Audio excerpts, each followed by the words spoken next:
All righty. So, hello, Christine. Hi, Leslie. Good morning. How are you? I'm doing great. How are you doing? Good. Good to see you today. Yeah, it's good to see you too. So, Tuesday, no, it's Tuesday. Yeah, it is Tuesday. Tuesday, May 23rd. It's my daughter's birthday today. Happy Oh, birthday, Gwen. lovely. Happy Yeah, birthday. Are you doing anything fun with her? she's working today. She's working Okay. Oh, late. okay. So, Your eldest daughter. I'll see her. Yes. Yeah, I'll see her in a couple days. We'll Okay. celebrate late. But Oh, very yeah, nice. Very, very nice. yeah. I turned off the fan. So Oh, just in case anybody notices, there was some comments on the chat about it being you were hypnotizing people. distracting. Yeah. Yeah. And it being a bit, causing some dizziness and Yeah. neurological effects. And so I said, let me just turn this thing off.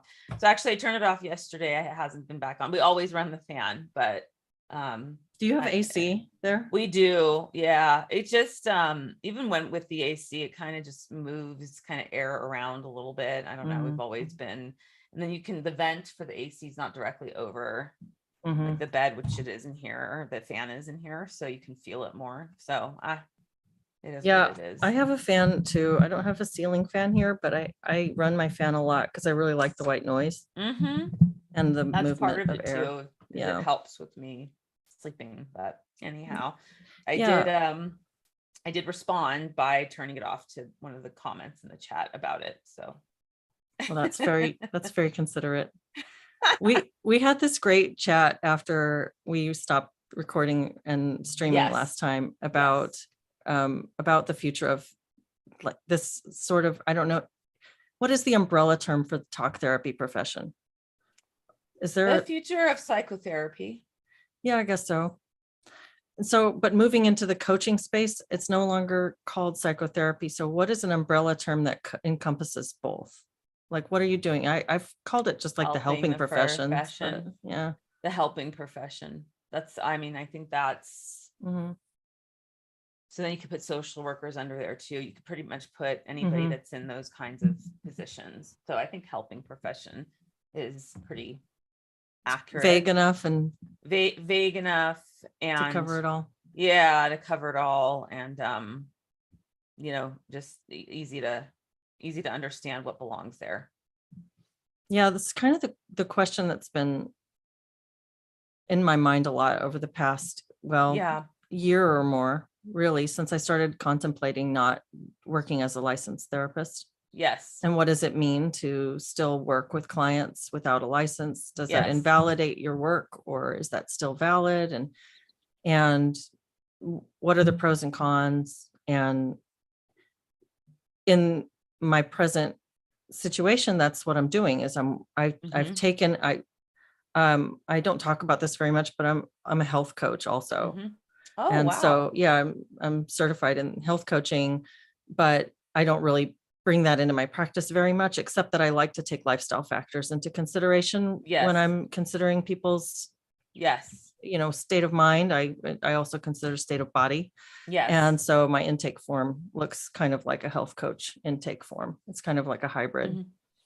But Awesome.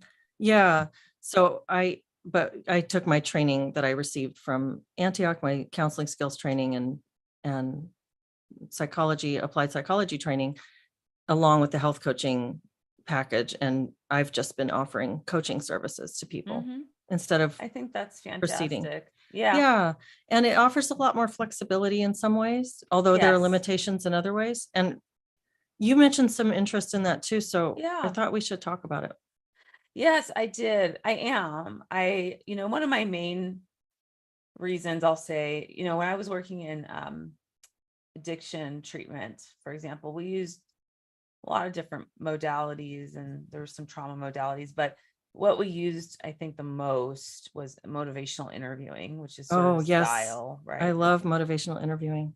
Yes. And that's a style of it's under the cognitive behavior umbrella, under the CBT umbrella. So, the idea there obviously is that the client ends up deciding what is important to them. The client ends up realizing what the consequences are of their actions. The client decides whether to move forward, to make change or not. And so there's less psychoanalysis involved and more action oriented. And also the past is important. It helps you understand your behavior today, but they don't spend a lot of time on trying to heal the past, and more so time on trying to move forward, Mhm. in spite of it, I guess, or it's somehow incorporated into your being, of course, but it doesn't become, the way that you continue to identify or judge, your life and your success and all of that. And I found that to be very valuable because I was able to be much more direct. And even when I was a trainee, I think my favorite clients were ones that were in recovery, that, were completely like aware, and they had their own sort of bit of self-awareness about themselves and their own habits and things. And they were really open to listening, to, well, they were open to the line of questioning, I should say, and discovery and inquiry, and just not, and I think sometimes people misunderstand, there's no agenda necessarily for us as, the practitioners. We're not there because we have the agenda of making you, do or not do something. We're more Mhm. about, okay, so you've been doing this and how's that working for you? Mhm. And have you tried something new, and what would it be like to try something new? So there's no real, ulterior motive there. And so that's what I really like about it. And because it's not regulated under the same state board that we are now, things about, privilege or acknowledging privilege in the room when you first step in to see a client are not part of the equation anymore. Mhm. You don't have to, bring that up unless that's something the client brings up. Then of course, you'd process that and run with it. But if it doesn't happen, the idea of that is that you're not just bringing it up for the sake of doing that. So there's a lot of things within the ethics portion of this profession, within the ethics board, because we have two boards, our licensing board and our ethics board. And our ethics board is the privilege, and then we need to acknowledge that in the room and all of that. So if you don't do it, it's not like you're going to get your license suspended, but you could have a complaint filed against you for not, following that. That's what they consider to be ethical. Mhm. So that puts a lot of constraints too, because that's not how I want to practice. So I've decided I'm going to try to launch a coaching option myself, a coaching service, because I think there's a lot there, that there's a lot to be said for the amount of education and experience I have as a psychotherapist and as a professor. Those two experiences, also as a clinical supervisor for years as well, those experiences, I think, have led me to a place where, coaching can sometimes feel very surface level, but there is the opportunity to have depth, and there is the opportunity to go into some of these deeper places and have those kinds of conversations. But it's not therapy, which would mean that I'm not going to, I wouldn't be using the therapy hat or practicing under that. I guess the difference, one of the differences would be, again, about the action oriented, whereas with therapy, there is no necessarily task that you give your client. You could give them homework, as they say, like, go home and during the week before you see me next, write down all the times you had negative thoughts about yourself and what happened before and what happened after. That's some kind of homework, but coaching is a lot more direct than that. It's a lot more, okay, so this is how you're feeling about yourself. Let's take a look at whether or not there's any facts to validate that. Is there any evidence to validate it? And then how do we move forward from that point, into a place where, you start to see yourself as more than just, what you're seeing yourself as now. I mean, it just gets to deepen the conversation, but not spend so much time in the past or in this place where we're trying to really heal the deep wounds. That's So, really interesting and that's one of my sticking points with the label coach, is the really directive style that you anticipate when you hear that. Because I'm not a directive person. I don't work that way, and I don't work that way with my coaching clients. I don't give a lot of homework, and I don't give a lot of instruction. It right. is more exploratory. It's Yes. more philosophical, more existential. Mhm. And so I still bristle at the word coach. It doesn't fit for me that well, Yes. because I don't believe that I'm not really coaching people Yes. necessarily, but I'm also really clear that I don't do diagnosis, and I'm not offering Yes, psychotherapy. It's not, they're not giving you a treatment plan. This is not correct. a medical clinical model in any way, shape, or form. So Yeah, it's peer to peer. It's just one person talking to another person. And it's a good way to describe it. yeah. I've never been into homework either, even with, clients I've had in the past where you go home and you write down. That's never been my thing. I am more direct, I will Mhm, say, in my mhm, style, because and it's not about this is, and that's what I loved about addiction treatment, is that there was a directive factor. It's not mhm, about an agenda. It's about, let's get down to what is really happening here, and let's get, without a whole bunch of, you know let's get to the let's get to the point. What's the thing? There's the thing that's at the center of it. There's the whatever is happening for you, mechanism that is happening for you, that's at the center. What is that mechanism, and how does it serve you, and how does it not serve you, and how does it keep you stuck, and how does it keep you moving forward? So I think with addiction clients, those are the kinds of things that you typically do. You typically talk about, how has that been working for you? You ended up here. How do you think that happened? Exploratory therapy, which was my kind of modality. Well, it's not an official modality, but it was my style. Was more about exploring, obviously, what led you to this place, exploring how that affects your life, your relationships, how you see yourself today, spending a lot of time in the past if we need to, spending time in the present if we need to, those kinds of things. But there was never a direct, well, how's that working for you kind of approach. Um, it was more about, you know, let's, you know, spend some time sort of, if we can figure out what need you're trying to get met, and how you're trying to get that need met, what mechanism, what tools are you using, mhm, where does that come from, where does mhm, that originate? And okay, now that we can kind of figure out where that originates from, what's the payoff? We call that a secondary gain.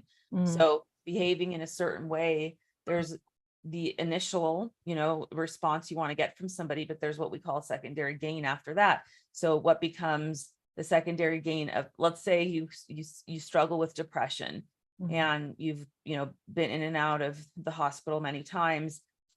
So that in and of itself, I mean, that's painful. That's obviously a horrible emotional and mental, anguish, like absolute anguish and agony.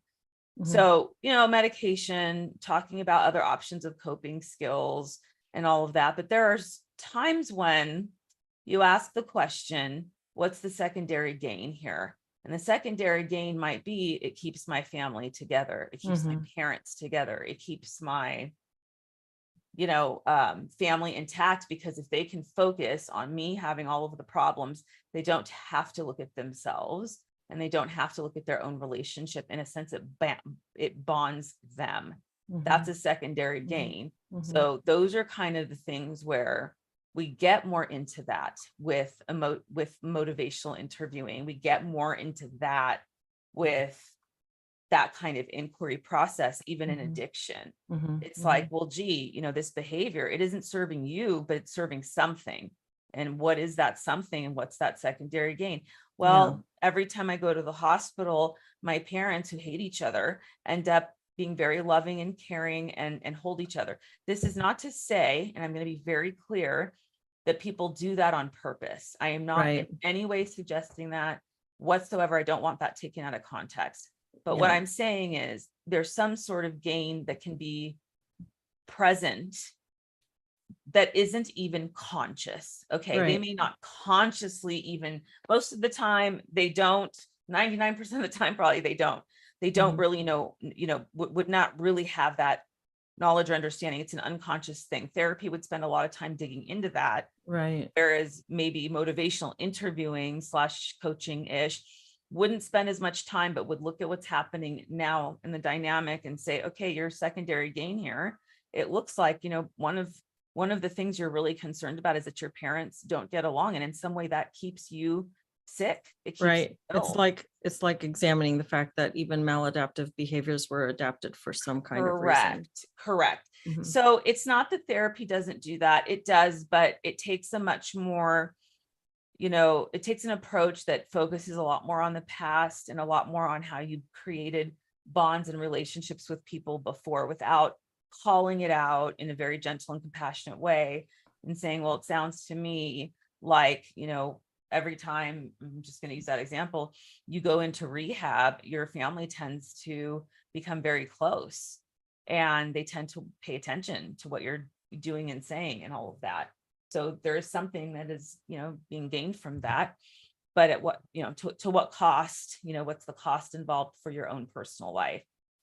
Cut to the chase type of thing. I mean, I hate it, and it's not, I don't want it to sound that crass, but that's what I mean by direct. I really think that I don't, I'm just kind of speaking off the cuff, but I think that there's room to create another branch of counseling because one of the criticisms that I have of the counseling profession as it's being taught right now, or as it was taught in the program that I just attended, this is totally separate from the social justice stuff. It's the clinical aspect. It's that it's so medicalized. I think Yes. I've talked about this. I hope this isn't super redundant. I know I've talked with you about this. I don't know if I've talked about it on a live stream, but when we were doing mock sessions with other students, we were told, give them a diagnosis, at least one or two diagnoses. Here's your DSM, give them a diagnosis. Yeah. And if you can't find a diagnosis, your professor can, because Yes. everybody has a diagnosis. It's like, it's the DSM, the Diagnostic Statistical Manual of Mental Disorders. We all have mental disorders. We all, according to this model that's being taught now, we are Yes. all mentally disordered in some way that a trained professional can identify for you. So by virtue of the fact that you've walked in to see a counselor, you now have a mental health diagnosis. Yes. And I don't like that. I don't think No. that that's a good way to treat people. I have a foundational problem with that. It's a problem on many levels, because then you're also in some way watering down the severity of somebody else's mental illness who actually really has an authentic. My uncle has schizophrenia. My aunt has schizophrenia. My great aunt had schizophrenia. Okay, we have heavy mental illness on my side, and Oh, you for should him get to tested be, for MTHFR. that's interesting. Methylene tetrahydrofolate reductase. There's a gene Oh, sequence that it's in. Anyway, I can talk about that more if you want, but they're doing a whole, because my father has Alzheimer's and two of his siblings have Alzheimer's too. So on both sides of my parents' family, it's like the brain stuff is, so they're testing me for the gene actually. Oh, there's a lot of really good research on interested in that. Yeah, the correlation between MTHFR variations and a host of mental illness. Anyway, that's a tangent, but Yeah, but schizophrenia and bipolar is a big part of that picture. That's really interesting. I mean, I'm very, and again, this is a total side note, but I enrolled in the clinical study because the prevalence of it on my dad's side is so strong. And then the mental health. Yeah, it's like out of 5. So there's 5 of them, 3 of them have Alzheimer's. So, oh, wow. Okay. It's clinically, yeah, they that's call scary. clinically Yeah. significant, terrifying in Yeah. many ways. Yeah. So anyhow, they're doing some gene sequencing something or other when they end up studying my whatever they're doing. Maybe that would be something that they would find or look for. I don't know. That would be fascinating though. Well, aluminum is implicated in Alzheimer's, and MTHFR variation, along with the standard American diet, can create a backup in your heavy metal body burden. So you can end up having trouble excreting heavy metals. Wow. And anyway, it's a very interesting topic. Yeah. Yes. I'll definitely want to chat with you more about that once I do the blood draw, and they give me back my results. I'm not an expert on it, but I could, I could direct you a couple of places maybe. That's cool. Yes.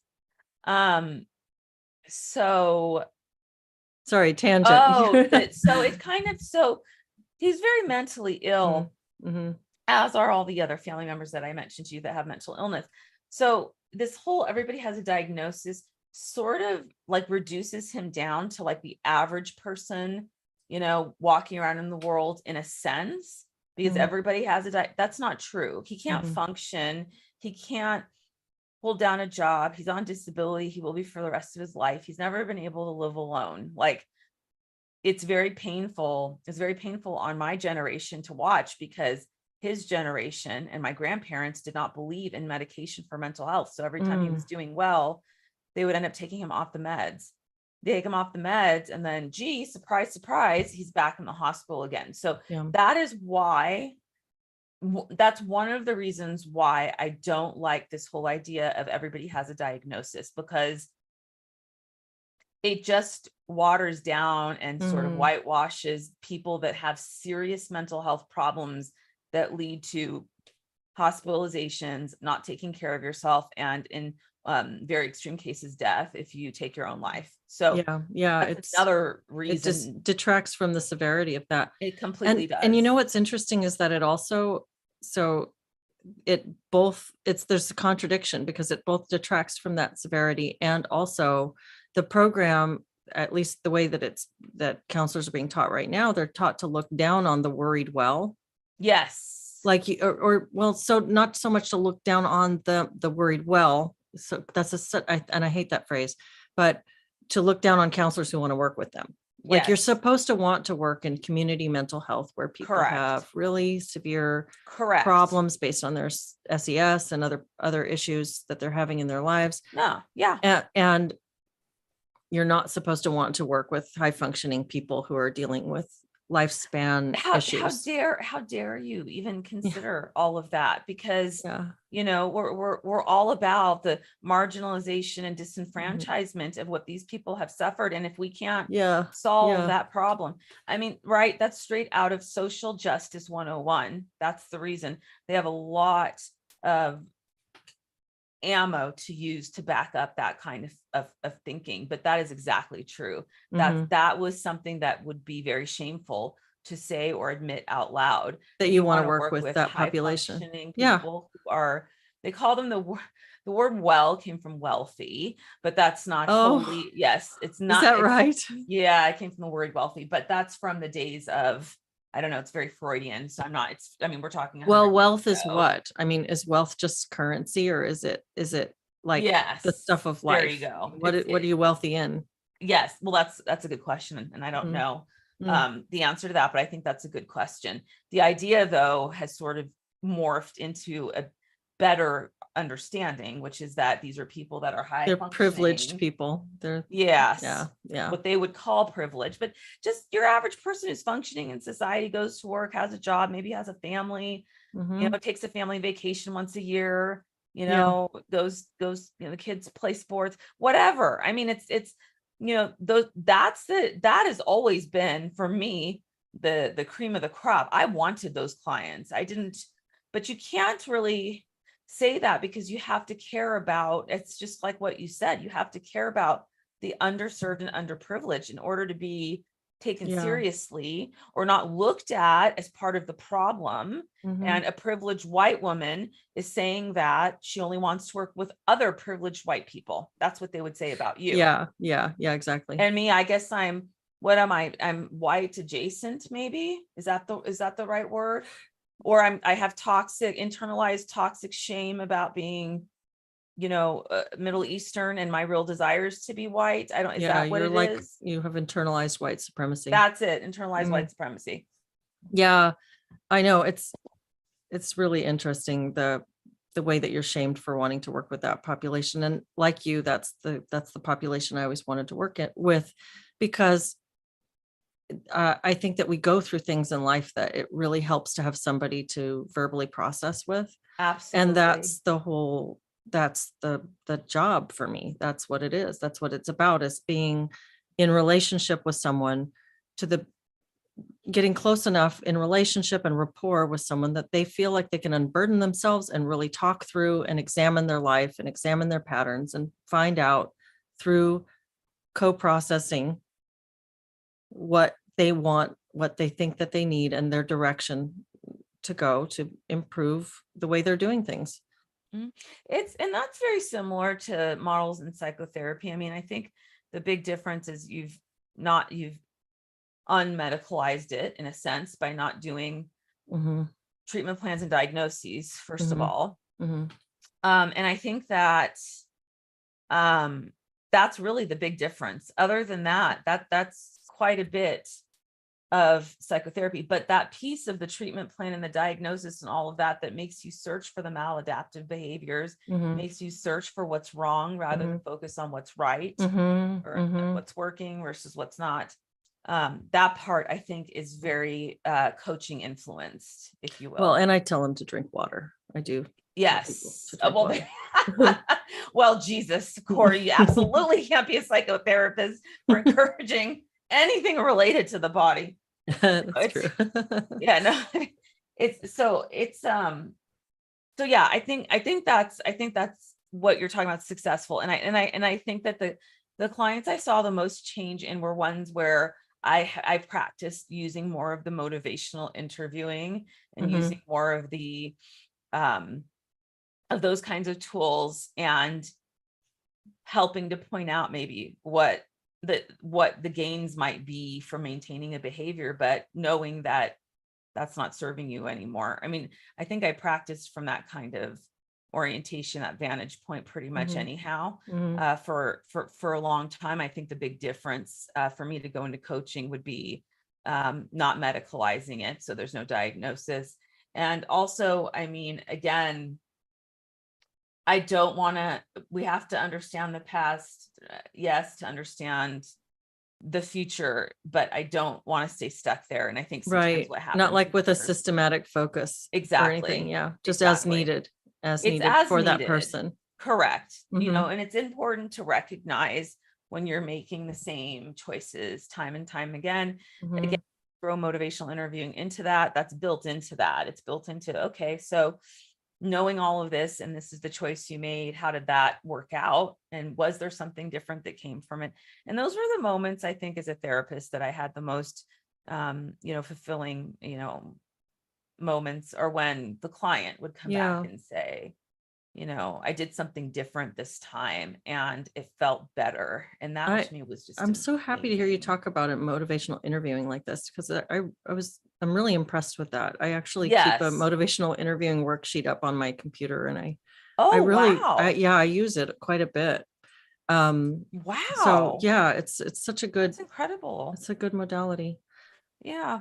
It is. And it's generated from the client, it's not you. Yeah, it's exactly. What you want, right? The client talks themselves into their own. They talk themselves into their own change. Bingo. The other thing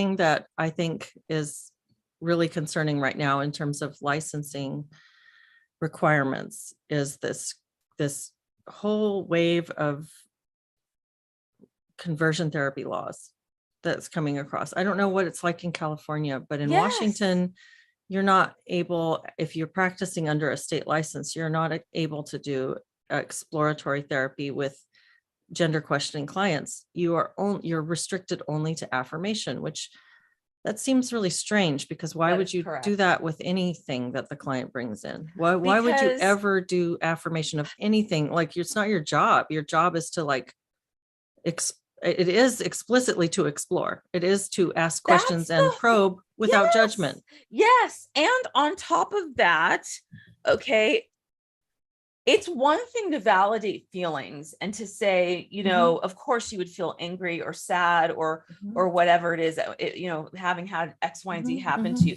That's one thing. And that's over here. It's something completely different to affirm a bunch of ways of seeing the world that are inaccurate from the client's perspective, that are not valuable in any significant way. They're filtered through a lens of, victimhood thinking. Let's just throw that out there.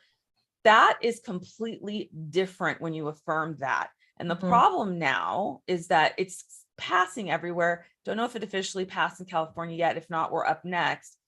The problem here is that now you're affirming not just their lived experience. You're affirming their interpretation of it.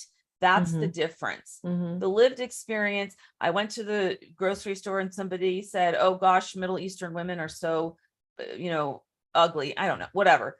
So, okay, that's my lived experience. My interpretation of it, though, is what counts. And when that therapist says, "Well, gee, that's because we live in a world where, Middle Easterns are being, oppressed and looked at as second-class citizens."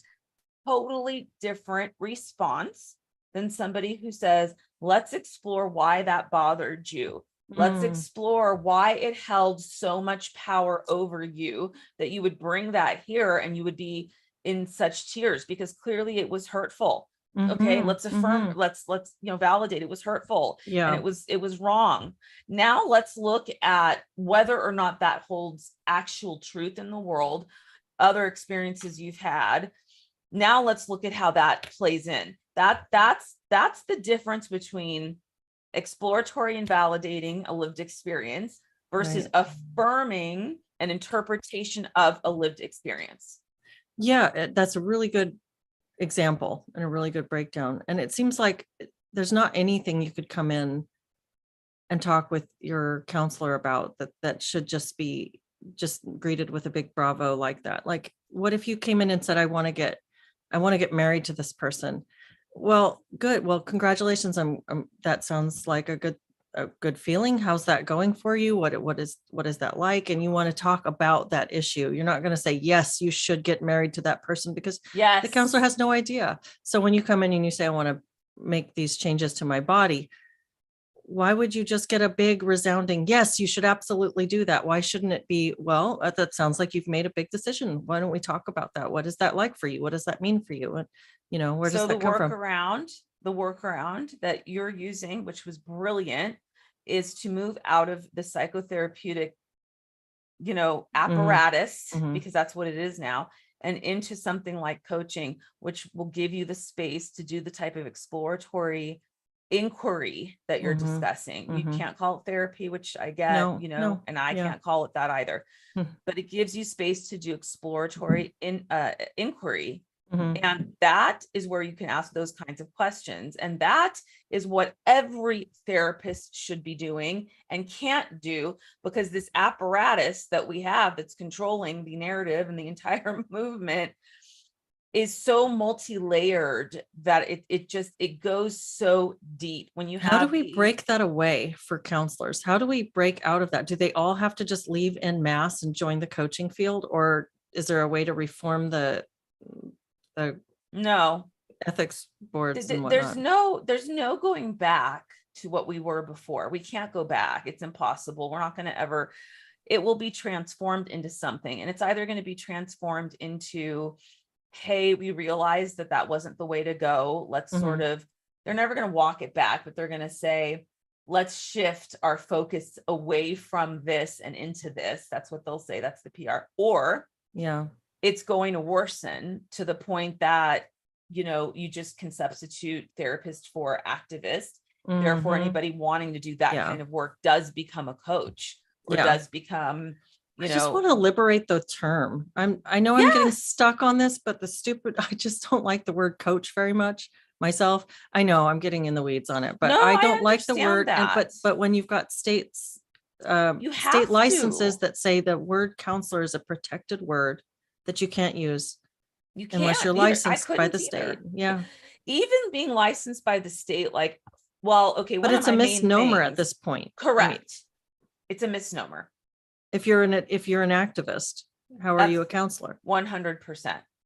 See, and that's the problem, is that these things never make sense. And so when you show the contradiction and the hypocrisy in the argument, it usually falls flat with those people. They take the conversation away. I don't know if you've noticed that in interactions you've had, but that's the one thing that stood out to me, is that, gee, anytime a point is made that actually holds value and holds its weight, the conversation seems to turn into something else. There's not a lot of evidence to back it up. I mean, part of it too is because I'm only licensed in California. If I were to do, coaching, which I do hope to move into that, soon, I can do that I can do that with anybody from Anywhere. anywhere in the country. Yeah, I do or around the not, world even. yes, You yes, can, or around yeah. the world, because I'm not a psychologist, so I'm not protected by the APA. But even if I was, the APA right now is shattered into a million pieces. I don't know if I mentioned it on this one, but there is no more APA. I mean, it's there, but it's captured, and they work in concert with AMA because the psychiatrists are the crossover. They're the mental health and they're the doctor. That's the crossover, and why those two things are inextricably linked and will be till we uncouple or decouple. But I don't know how that happens. I think that what you're saying about creating something like a coaching, maybe another word will come up for it besides that, path is probably going to be a better bet. It's interesting because, like working with critical therapy antidote, there's a lot happening in Britain and the UK, I guess, United Kingdom. There's a lot happening in the UK to push back. There's more happening there than there is here.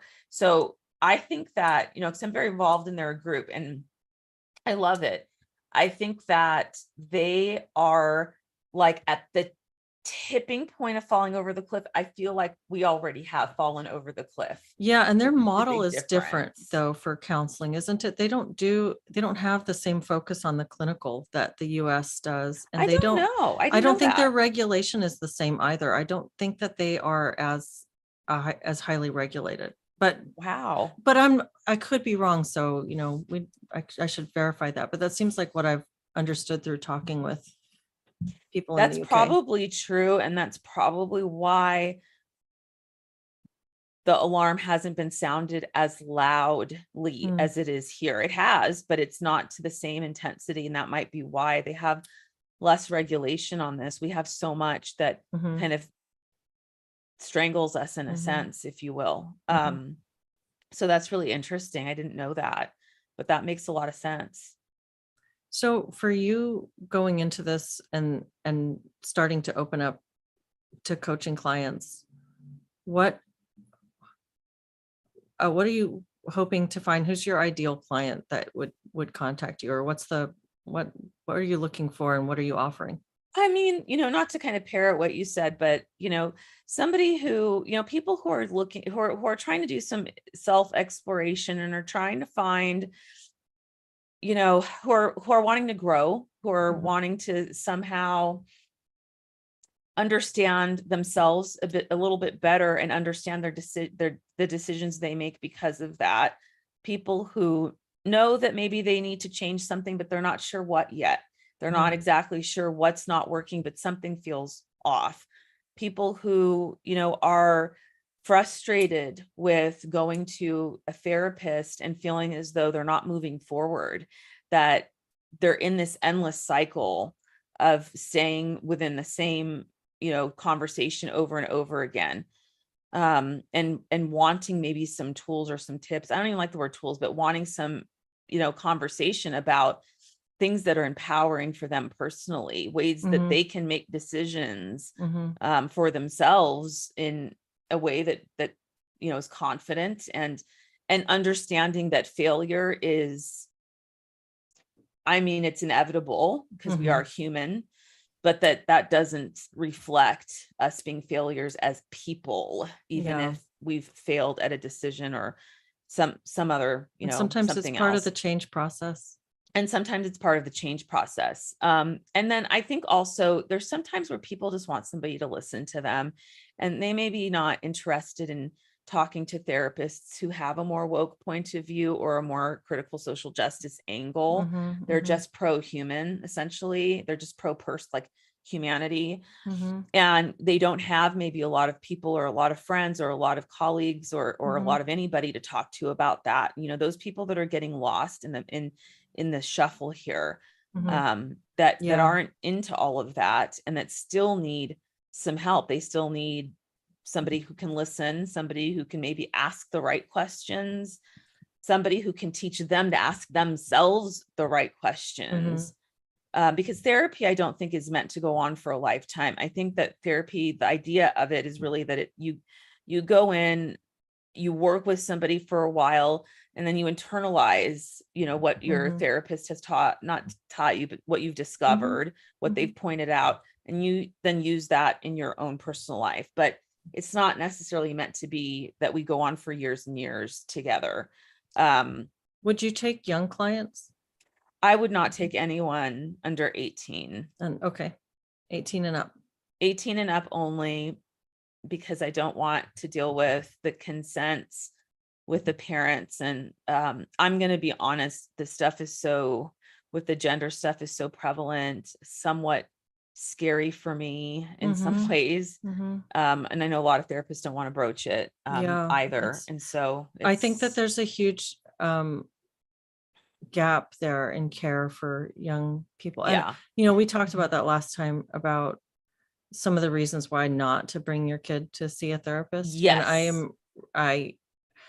I believe that really strongly. And at the same time, I get a lot of inquiries from parents who are Yes. looking because they cannot find a therapist to see their kid that won't do affirmation, and the kids are clamoring for therapists. Here's what I'll say. I would Mhm. see a parent who Mhm. is having trouble because their child is going through that. So I wouldn't see the child as the client, Okay. but I would see the parent as You'd the work with the client. parent I work with the from parent a on parent how to coaching work, correct, perspective. parent Okay. coaching perspective, and how to work with your child. Mhm. Not that there's any magic bullet, but to actually kind of dissect this a bit, brainstorm a bit, kind of get into the weeds here about what you can do as a parent Yeah. strategically when your kid is suffering from this. And Mhm. that I'm more than happy to work with. Mhm. Mhm. Yeah. Well, I think that'll be a good resource for a lot of So people. yeah. So I don't have a website right now. I don't anticipate that I'm going to build one anytime soon.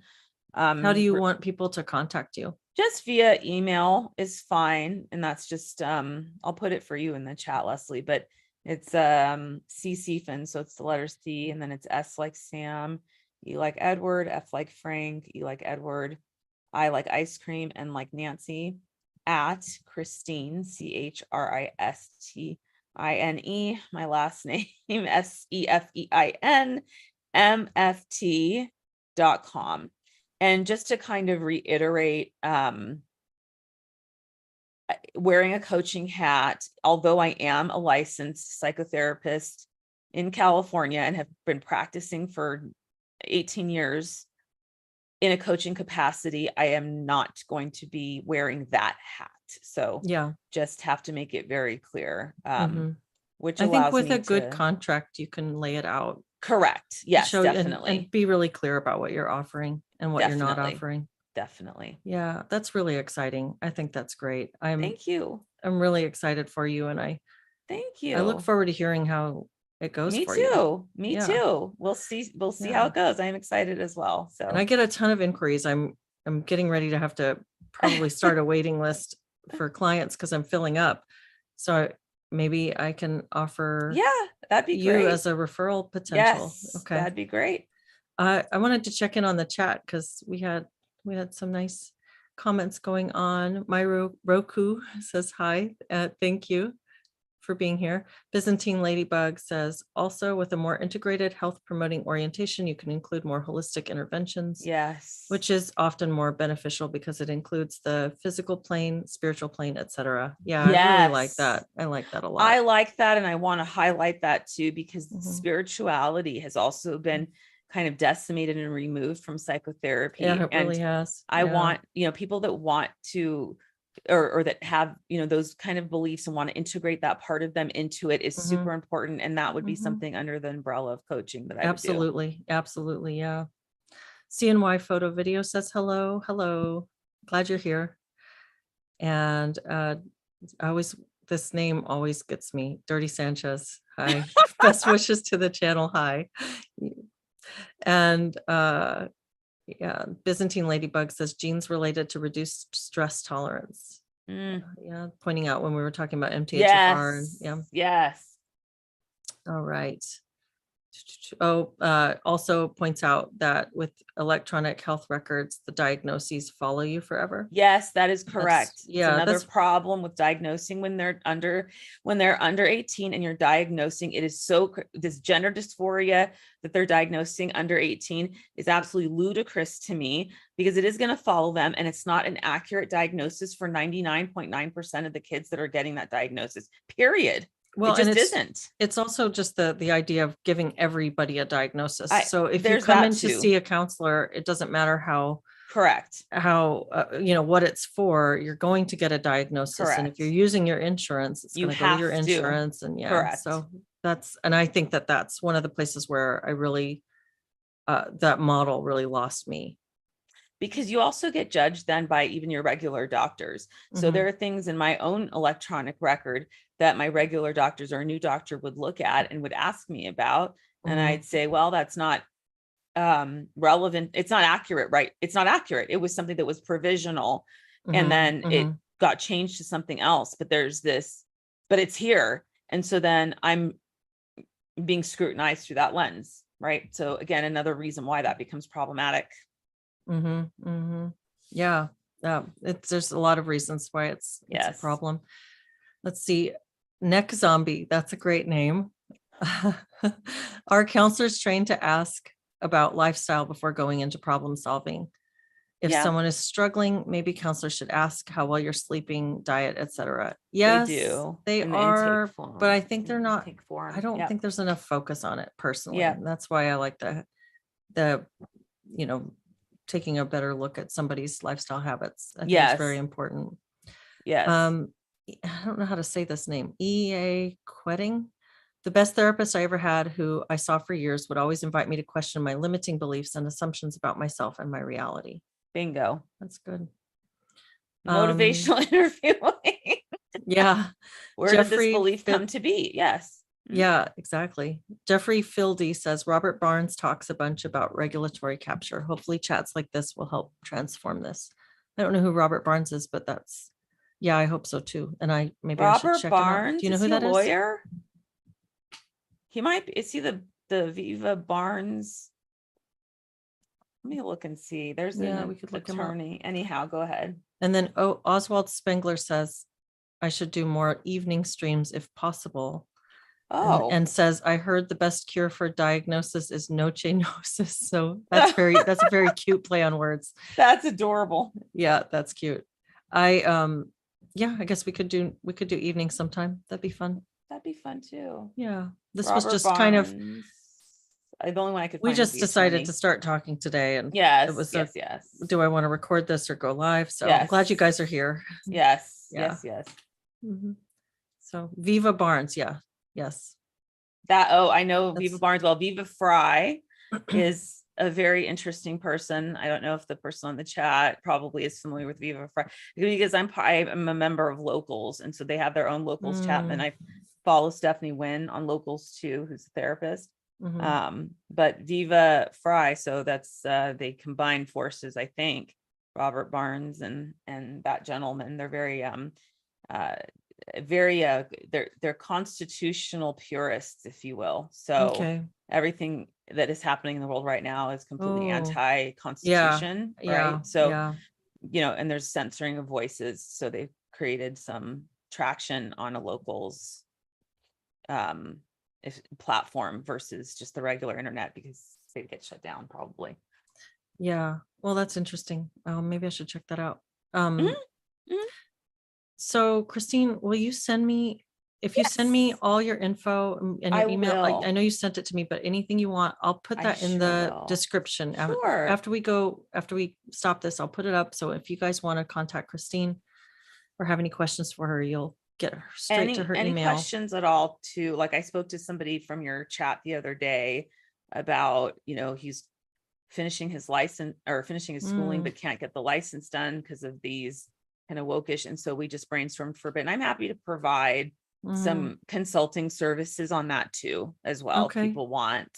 That's great. To chat about options and about how to kind of navigate what's going on. Happy to do it, because my involvement with Critical Therapy Antidote, I'm looped into the latest and greatest on what's happening with psychotherapy the key players that are pushing back, et cetera. So I have a lot of information to give because I'm on Yeah. the Oh, that's management team great. there. That's really helpful.